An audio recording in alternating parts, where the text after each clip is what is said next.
하나님 말씀 로마서 3장 19절부터 24절 말씀입니다. 교독하겠습니다.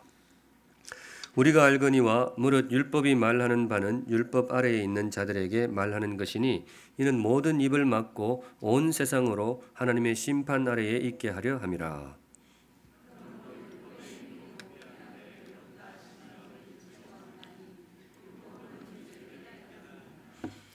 이제는 율법 외에 하나님의 한 의가 나타났으니 율법과 선지자들에게 증거를 받은 것이라.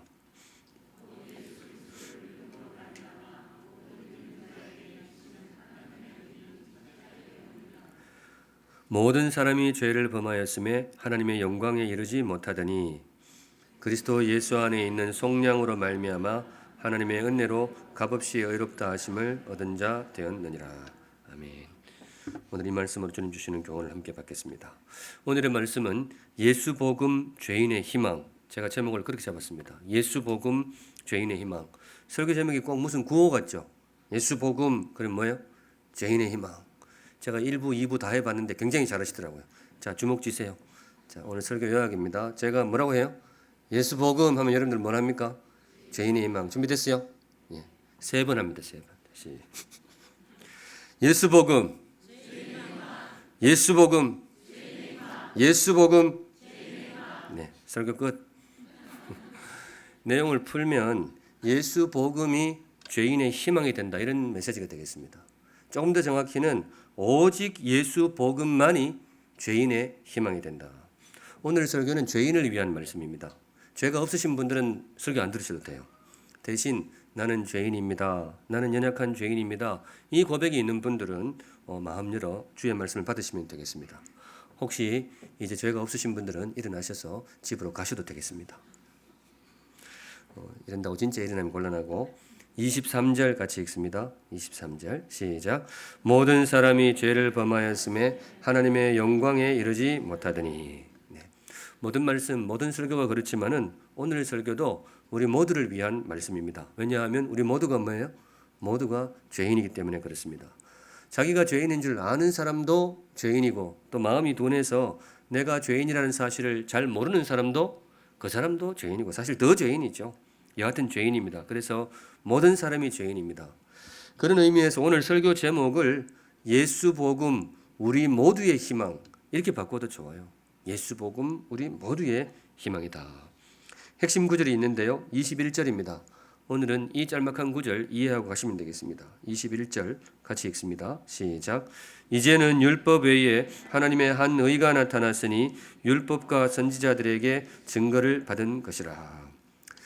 로이드 존즈 목사님이라고 있습니다. 혹시 이름 들어보셨어요? 네, 들어보신 분들 계시죠? 20세기 최고의 설교자로 꼽히는 분이 되겠습니다. 굉장히 설교가 은혜로우신 분인데 특히 그분의 로마서 설교가 로마서 강해가 굉장히 유명합니다. 신학 공부하는 사람 치고 이분 로마서 강해 안 읽어본 사람 거의 없어요. 저도 읽었습니다. 너무 유명한 말씀이고 귀한 말씀인데 이분의 로마서 설교는 좀 특징이 있는데 설교를 3장에서 시작을 합니다. 설교할 때 원래 저도 1장에서 시작했는데 대부분 그렇게 시작해요. 1장 1절부터 합니다. 그런데 이분은 3장 오늘 본문에서 설교를 시작하게 됩니다. 사람들이 물었어요. 목사님 왜 그러십니까? 왜 1, 2장 빼놓고 그렇게 합니까? 이분 대답이 마음이 급해가지고 이 구절이 너무 좋아가지고 이거 빨리 설교하고 싶은데 기다릴 수가 없어서 막 1장 2장 제끼 뿌리고 3장부터 한다. 그렇게 말씀하셨어요. 설교문에 실제로 그게 써 있어요. 그만큼 이게 무게가 있는 구절이라는 것인데 조금 그렇게 보입니까? 좀 뭔가 들어있는 구절 같으세요? 로마서에는 그런 구절이 대단히 되게 많아요. 사연이 있는 구절, 원체 귀한 말씀이 많이 들어있어가지고. 그런데 로이드 존즈 목사님한테는 이 구절이었어요. 이분 고백이 바로 이 한 구절에 복음의 진수가 들어있다. 그분은 그렇게 선포를 했습니다. 우리가 믿는 예수 복음 그 진수가 바로 여기에 속해 있다. 3장 21절. 그래서 그걸 묵상합니다. 묵상하실 때에 복음의 진수, 복음의 영광을 깨닫는 은혜로운 시간 되시기를 주님의 이름으로 축원드립니다. 네. 예수 복음이 죄인의 희망이 되는 이유가 무엇인가? 다른 거 다 제끼고 오직 예수 복음만이 우리 같은 죄인에게 희망이 되는 이유가 무엇인가? 오늘 그거 묵상합니다. 들어갑니다. 첫째, 이유가 뭐냐? 이겁니다. 예수 복음이 율법 바깥으로 난 구원의 길이기 때문에 그렇습니다. 기억해 두세요. 예수 복음이 율법 어디로? 율법 바깥으로, 안쪽이 아니고 바깥으로 난 구원의 길이기 때문에 우리 같은 죄인의 희망이 된다. 21절 전반부 내용입니다. 21절이 짧아도 원체 귀한 말씀이 들어있어서 반절씩 끊어서 묵상해야 돼요. 어디까지 읽으면 될까요? 이제는 율법 외에 하나님의 한 의가 나타났으니, 여기서 딱 끊었어요. 이게 첫째 대목이 되겠습니다. 그 중에서도 이제는 율법 어디에? 외에, 바깥 외자입니다. 바깥으로. 저보고 번역하라 그러면 이걸 좀 더 강조하겠어요. 율법 바깥으로 하나님의 한 의가 나타났으니. 기본적으로 복음은 구원의 길을 탐구합니다. 죄인이 어떻게 하면 구원받을 수 있을까? 죄인에게도 구원의 길이 있을까? 그걸 탐구하는 것이 복음인데, 복음이 찾았어요. 그런데 참 예수 복음이 감사한 것은 그 구원의 길이 어디로 나 있느냐? 율법 안쪽이 아니고 어떻게 해요? 율법 바깥으로 우회를 하는 거예요. 밖으로 우회를 해요. 이 원래 길이 아니에요. 정식 길이 아니고 비켜가는 거예요. 비켜서 삥 둘러가지고 우회를 해서 들어가는 거예요. 예수 복음은 우회로이고 사실은 그래서 우리 같은 죄인에게 희망이 됩니다. 왜냐? 정식 길로는 죄인이 갈 수가 없어요. 갈 수 있으면 죄인이 아니죠. 그런데 안 되는 거예요. 그런데 감사하게도 로마서가 선포하기를 죄인을 위한 새로운 구원의 길이 열렸는데 율법 어디로? 바깥으로 이렇게 삥 둘러가는 거예요. 율법에 대해서 조금 깊이 아시면 좋겠는데요. 율법이라는 것이 사실은 죄인에게는 일종의 애증관계입니다. 애증관계. 이 사랑하고 싶지만 사랑할 수가 없어요. 쉽게 풀면 가고 싶지만 갈 수가 없어요. 가야 되는 건 알지만은 갈 수가 없어요. 왜? 마음은 원이로되 육신이 약하도다. 죄인이니까 그게 안 되는 거예요. 그걸 안 짓고 싶은데 율법을 어기고 싶지 않은데 그게 마음대로 안 되는 거예요.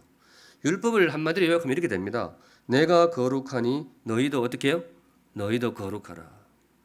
내가 거룩하니 하나님이 거룩하듯이 너희도 율법대로 살아가지고 거룩해져라. 그러면 너희가 구원을 받을 것이다. 이게 율법입니다. 그런데 이게 참 답답한 것이 말은 좋은데 그게 실천할 수가 없어요. 말은 맞죠. 율법이 거룩한 길을 소개하니까 그걸 행해라.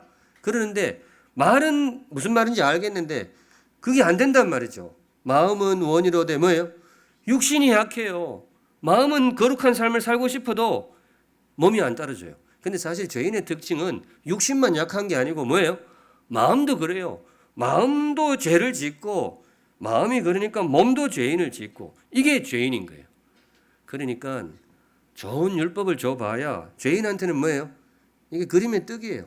아무 소용도 없어요. 무용지물이에요. 그 안타까움이 20절에 나옵니다. 20절 같이 읽을게요. 시작. 그러므로 율법의 행위로 그의 앞에 의롭다 하심을 얻을 육체가 없나니 율법으로는 죄를 깨달음이니라.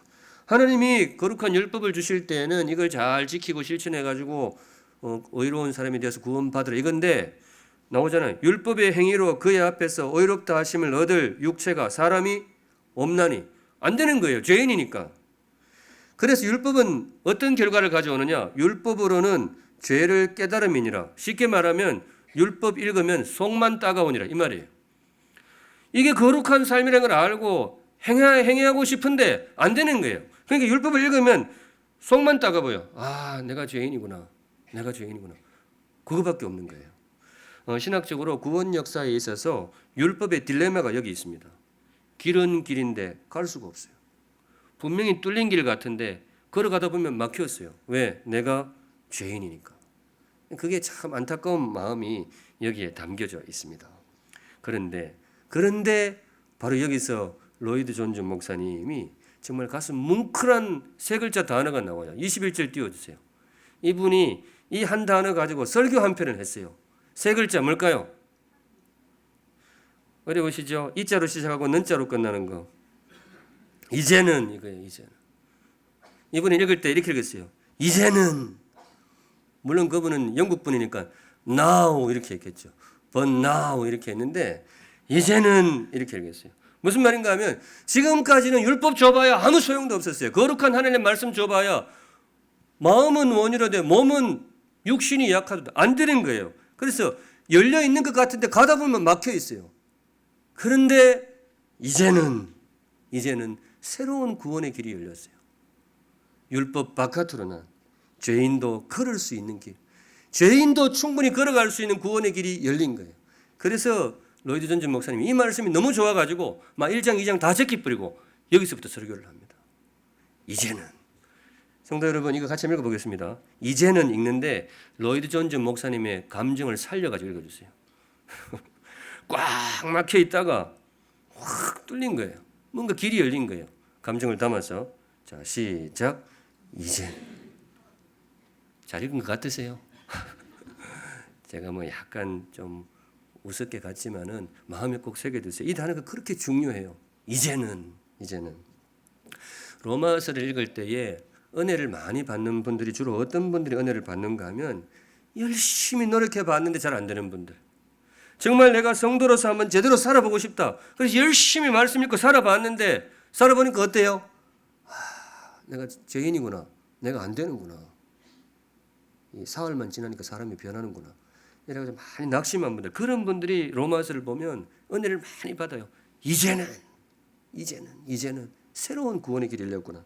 근데 애초에 그런 고민도 없고 그냥 처음부터 그냥 편안하게 이렇게 사는 분들은 로마서가 좀 어려워요. 뭐 이래 말을 복잡하게 써놨냐. 이래 쓴단 말이죠.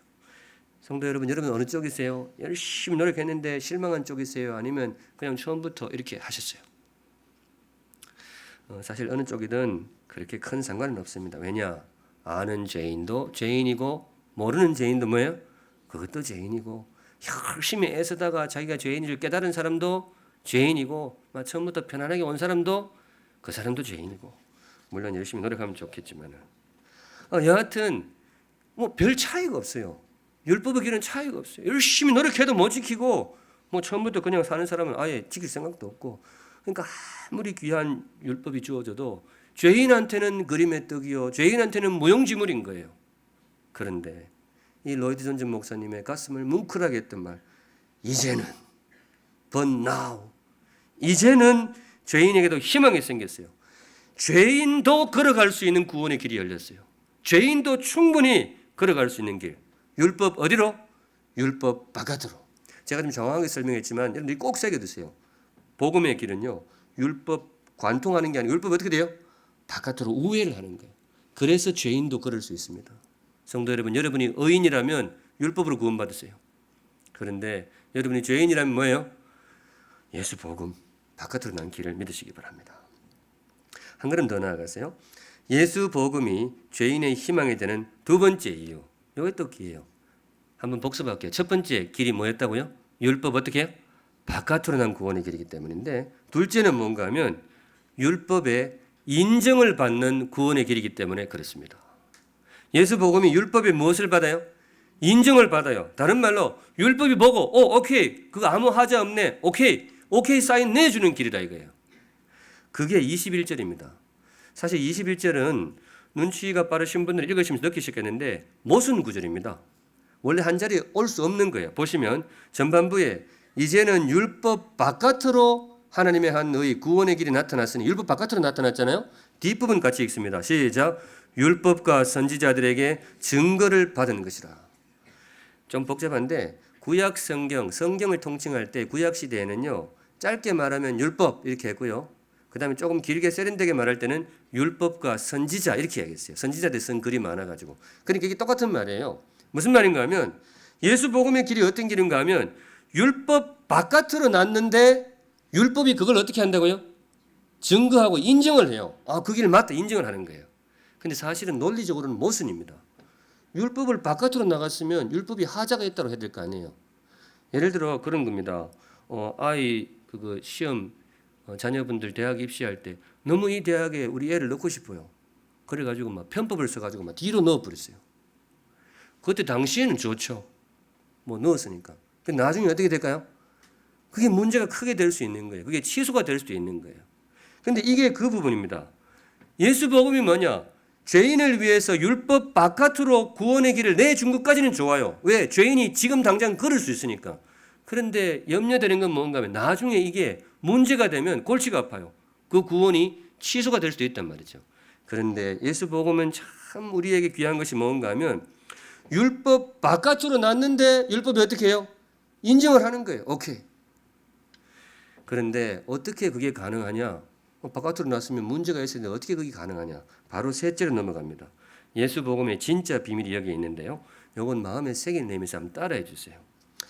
예수 복음이 죄인의 희망이 되는 세 번째 이유가 뭐냐? 따라합니다. 예수님이 몸으로 메워주신 길이기 때문에. 네. 그래서 예수 복음이 우리에게 희망이 됩니다. 뭔가 하면 바깥으로 났는데 인정을 받으려면 무언가 공백이 생기잖아요. 이 틈이 생긴단 말이죠. 근데 그거를 누가? 예수님이 몸으로 메우셨어요. 그 틈을 메워주신 거예요. 십자가입니다. 조금 거칠게 말하면 예수 복음의 길이 뭔가 하면 예수님이 몸으로 때운 길입니다. 때운 길. 우리를 구원하기 위해서 율법을 우회했는데 거기서 발생할 수 있는 문제를 그분이 뭐예요? 몸으로 메꿔버린 거예요.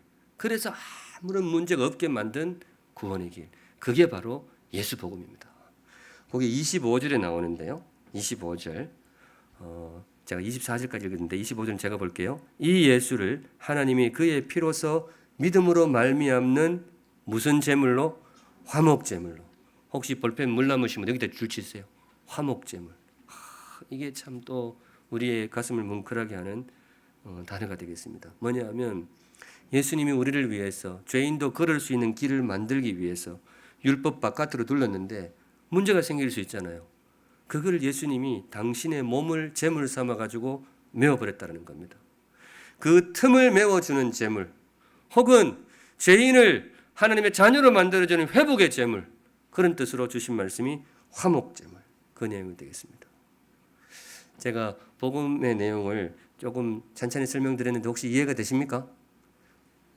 예수 복음은 율법 어디로? 바깥으로. 그런데 율법이 뭐예요? 인정을 하는 거예요. 근데 그럴 수는 없잖아요. 문제가 생겨야 되는데 그 문제를 어떻게 했다고요? 예수님이 몸으로 메워버렸어요. 이게 복음이 되겠습니다. 조금 쉽게 설명드린 예를 썼는데 들어갔기를 바랍니다. 그래서 결론, 오늘 설교 결론 바로 들어갑니다. 결론이 이겁니다. 사랑하는 샘물 성도 여러분, 예수 믿으시기 바랍니다. 네. 예수 믿고 사시기 바랍니다. 오늘 설교 이 말씀 드리러 올라왔습니다. 사랑하는 샘물 성도 여러분, 예수 믿고 사세요. 구원받기 원한다면 예수 믿고 사세요. 다른 데 기웃거리지 말고 오직 예수 믿고 사시기 바랍니다. 아무리 심오한 종교가 새로 나타난다 하더라도 거기 눈길 주지 마세요. 아무리 깊고 화려하고 체계적인 사상이 나타난다 하더라도 거기 기웃거리지 말고 오직 예수 믿으시기 바랍니다. 깊은 사상이 우리를 구원하는 게 아닙니다. 심오한 이론이 우리를 구원하는 게 아니에요. 우리를 구원하는 것은 대가입니다. 우리를 구원하는 것은 우리를 위한 희생입니다. 그래서 예수 믿어야 돼요. 세상에 아름다운 사상 되게 많거든요. 저하고 가까운 친구 중에 하나가 대학 시절에 이 아름다운 사상 하나를 발견해가지고 거기다가 몸을 투신한 친구가 있었어요. 그 사상 이름이 뭔가 하면 주체사상입니다. 주체사상. 근데 그 친구 표현이 그래요. 너무 아름답대요. 그 주체사상 젊은 사람들 이렇게 될 때에는 뭔가 있는 거예요. 그렇게 빈틈없이 체계적이고 너무 아름답대요. 이거면 세상이 변할 것 같다는 그런 생각이 들어가지고 젊은을 거기다가 바쳤어요. 그런데 그 친구 지금 목회하고 있어요. 왜냐? 깨달은 거죠. 성도 여러분, 죄인을 구원하는 것은 어떤 사상이 구원하는 게 아닙니다. 죄인을 구원하는 것은 어떤 구호가 구원하는 게 아니에요. 죄인을 구원하는 것은 희생입니다. 죄인의 죄값을 치러주는 대가입니다. 그래서 제가 여러분들에게 말씀드릴 수 있어요. 예수 믿으세요. 다른 거 믿지 말고. 인간이 만든 종교하고 예수 복음의 근본적인 차이가 여기에 있습니다. 인간이 만든 모든 종교는요, 제가 이름을 붙이면 표지판 종교입니다. 표지판 종교. 교통 표지판처럼 일로 가야 구원받는다. 사람이라면 뭐든지 이렇게 살아야 된다. 그걸 가르쳐 주는 거예요. 그런데 사랑하는 샘물 성도 여러분, 죄인을 구원하는 것은요, 표지판이 아닙니다. 마음은 원이로되 육신이 약하도다. 그걸로 가야 되는 건 알아요. 들어보니 그거 말이 맞는 것 같아. 그런데 마음은 원이로되 육신이 약하도다. 안 되는 거예요. 죄인을 구원할 수 있는 유일한 방편이 있다면 그건 표지판이 아니고 대가입니다. 표지판이 아니고 자신의 몸을 던져서 우리를 위해서 대신 희생해 주시는 대가를 치르신 분만이 저와 여러분을 구원할 수 있습니다. 그래서 제가 여러분들에게 말씀드리기를, 사랑하는 샘물 성도 여러분, 예수 믿으세요. 다른 건 믿지 말고 예수 믿으세요. 아무리 심오하고 뭐 뭉클한 뭐가 나와도 거기 눈길 주지 마시고 담백하고 단순하게 보여도 예수 믿고 사세요. 복음은 그래 복잡하지 않습니다. 율법 바깥으로 빈틈. 문제는 뭔가 하면 이걸 누가 메워주느냐 이거예요. 그런데 우리 예수님이 그렇게 메워주셨습니다. 세계 종교 역사에 예수님은 매우 독특한 캐릭터입니다. 매우 독특한 인물이에요. 우리는 뭐 예수님을 주로 믿고 있으니까 너무나 특별한 분인데 바깥에서는 그렇지 않단 말이죠. 그런데 일반 종교 시스템에서 봐도 이분은 굉장히 독특해요. 뭔가 하면 자기가 구원자라고 하면서 자기가 죽어버렸어요. 자기가 하나님의 아들 신이라고 하면서도 가장 비참한 모습으로 죽었어요. 사실 예수님이 죽을 때에 많은 사람들이 놀랐고 놀라는 사람도 많았고 또 한편으로는 놀리는 사람도 많았어요. 놀라는 사람도 많고 놀리는 사람도 많고, 놀라는 사람은 왜 놀랐느냐? 아니 저분이 왜 죽지? 저분이 뭔 죄가 있다고 왜 죽냔 말이지. 기적도 일으키고 하더만 왜 저기서 죽을까? 그래서 많이 놀랐어요. 그런데 사실 그거보다 더 많은 사람은 그분의 죽음 앞에 놀란 게 아니고 뭐예요? 놀려요. 놀리는 사람들이 많았어요. 또 자기가 뭐 하나님의 아들이라고 그러더니만은 별거 아니네. 죽어버리고. 실제로 예수님이 십자가에 달리셨을 때에 몇몇 사람들이 가서 면전에 대고 이야기를 했어요. 네가 만일에 진짜로 메시아거든 뭐예요? 십자가에서 내려오라. 지 한 몸 구원하지도 못하는 게 무슨 우리를 구원하냐? 네가 구원자라는 것을 보여달라. 내려오라. 이렇게 이야기했어요. 나름 뭐 자기들은 똑똑하다고 그런지 모르겠지만은 이 속을 알면요, 그게 얼마나 무식한 소리인지 몰라요. 성도 여러분, 예수님이 그날 만일에 막 기분이 나빠가지고 뛰내렸다. 어떻게 됐을까요? 로마서 없어요. 교회도 없고 아무것도 없어요. 모든 사람이 죄를 범하였으며 모든 사람이 멸망하였더라. 끝. 그거밖에 안 되는 거예요. 예수님이 왜 그 십자가 이렇게 버티고 있었느냐? 그분이 약해 빠져서 이렇게 있었던 게 아니에요. 그분이 바보라서 있었던 게 아닙니다. 그분이 판세를 딱 이러고 보니까 죄인을 구원하기 위해서는 이 길밖에 없다는 걸 알고 그래서 힘들지만 견뎌주셨습니다. 죄인을 구원하는 것은 화려한 언변이 아닙니다. 설교 잘한다고 죄인이 구원받는 게 아니에요. 죄인을 구원하는 것은 희생입니다. 덩치 큰 희생이 필요해요. 그래서 그분이 버티셨습니다. 힘들어도 버티고 있고 비웃거나 말거나 버티고 있었어요. 그래서 결국 거기서 죽어주셨습니다. 성도 여러분, 그래서 그분이 우리의 구원자입니다. 그래서 그분이 죄인을 구원할 수 있습니다. 세상 수많은 종교 지도자들이 있지만은 좋은 가르침, 화려한 언변, 정말 심오한 진리, 그거는 감동은 줄 수 있어요. 들어보면 사람이 저래 살아야 되겠구나. 나도 저래 살아야지. 감동은 줄 수 있어요. 그런데 성도 여러분, 감동이 구원하는 게 아닙니다. 감동이 죄인을 구원하는 게 아니에요. 죄인을 구원하는 것은 희생입니다. 죄인을 구원하는 것은 죄의 대가를 치르는 그 희생입니다. 그걸 해주신 유일한 분이 누구예요? 그게 예수님입니다. 그게 예수님이에요. 그러니까 성도 여러분, 예수 믿고 사세요. 저도 예수 믿고 살 겁니다. 눈여겨보아야 할 한 단어가 있는데요. 21절 다시 띄워주시면 여기 또 하나 중요한 단어가 있습니다. 이제는 율법 외에 하나님의 한 의가 나타났으니. 누구의 의가 나타났다고요? 하나님의 의. 뭐 다 줄 거야 되는데 볼펜 남으시면 또 줄 거세요. 하나님의 의. 이게 뭔가 하면요, 인간이 만든 모든 종교는요, 구원의 의가 어디서 나와야 된다고 생각하느냐? 어디서 나와야 될까요? 내 안에서 나와야 된다고 생각해요. 나를 구원하는 의는 내 속에서 나와야 돼요. 이게 공양미 300석이든 100일 수양을 하든 나의 땀이든 나의 선행이든 나의 공덕이든 뭐든 나를 구원할 의가 어디서 나와야 된다고요? 여기서 나와야 된다고 생각해요. 말은 맞잖아요. 자기의 의가 있어야 그걸로 구원받는 것이지. 근데 성도 여러분, 그래서 인간이 만든 종교는 죄인한테는 무용지물이에요. 의인들은 구원할 수 있을지 몰라도 의인이 있는지 없는지 내가 그건 따지지 않겠습니다. 의인들은 그런 길로 구원받을 수 있는지 몰라도 죄인은 거기서 구원받을 가능성이 없어요. 왜냐? 내 속에 의가 없으니까 죄인이고 의가 없으니까 구원의 길을 찾는데 거기서 좋아내라 그러면 뭐 사람 말장난 하자는 것도 아니고 거기는 안 되는 거예요. 그런데 예수 복음은 다릅니다. 예수 복음은 뭐냐? 구원의 의를 여기서 찾지 않아요. 어디서 찾습니까? 하나님의 의로 구원받습니다. 하나님의 의가 우리를 구원한다. 이 하나님의 의가 하나님의 근엄하게 거룩하고 그런 거 아니에요. 여기서 말하는 하나님의 의는 십자가에 달리신 예수의 의를 가리킵니다. 온몸에 피칠갑을 하고 우리를 위한 죄의 대가를 끝까지 버티면서 치러주신 예수 그리스도의 의, 그 의로 저와 여러분이 구원을 받는다. 바로 그 내용이 되겠습니다. 그러니까 제가 반복하게 되는데요. 사랑하는 샘물 성도들, 옳은 거 다른 거 없어요. 예수 믿고 사세요. 예수 믿고 사세요. 십자가에 달린 그 예수님을 나의 구주로 믿고 사세요. 오직 그분만이 우리를 구원할 수 있습니다. 오직 그분만이 대가를 치렀기 때문에 그래요. 그분의 십자가가 왜 그렇게 잔인했느냐? 좀 심할 정도로 잔인하잖아요. 그분의 영화를 만들었는데 청소년 관람 불가 등급이 나왔어요. 이상한 그런 게 나오는 게 아닌데 매 맞고 그분이 고통당하는 게 너무 잔인해서 실제로 청소년 관람 불가 나왔잖아요. 잔인하거든요. 근데 그분의 고통이 왜 그렇게 잔인했느냐? 우리에게 아무런 하자 없는 구원의 의를 선물하기 위해서 그랬습니다. 우리의 죄를 능히 씻고도 남을 충분한 의를 제공하기 위해서. 제가 보기엔 그래요. 우리의 죄보다 더 당하신 것 같아요. 개혁신학자들은 그분이 지옥의 고통을 당했다라고도 이야기를 합니다.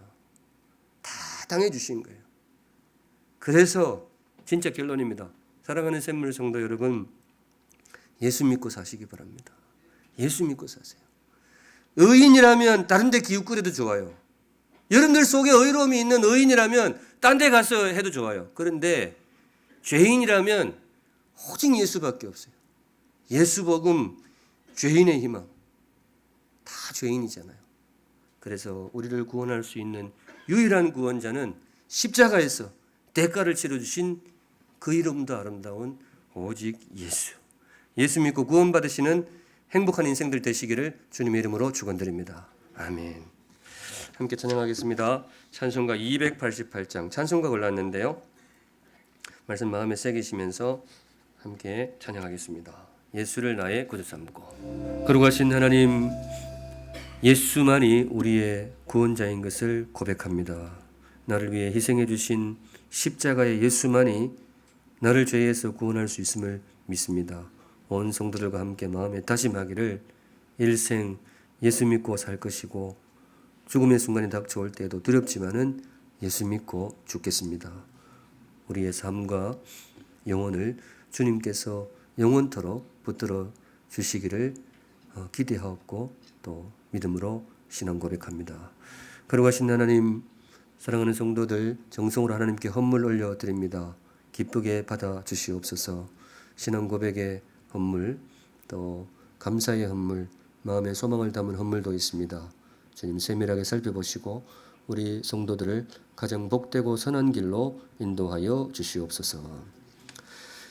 지금은 우리의 구원자 되시는 우리 구주 예수 그리스도의 은혜와 우리를 위하여 외아들의 목숨을 기꺼이 내어주신 하나님 아버지의 그 크신 사랑과 지금도 우리와 함께 하시는 성령 하나님의 임재하심이 이 자리에 모인 모든 주의 백성들 머리 위에 이제로부터 영원까지 항상 함께 계실지어다.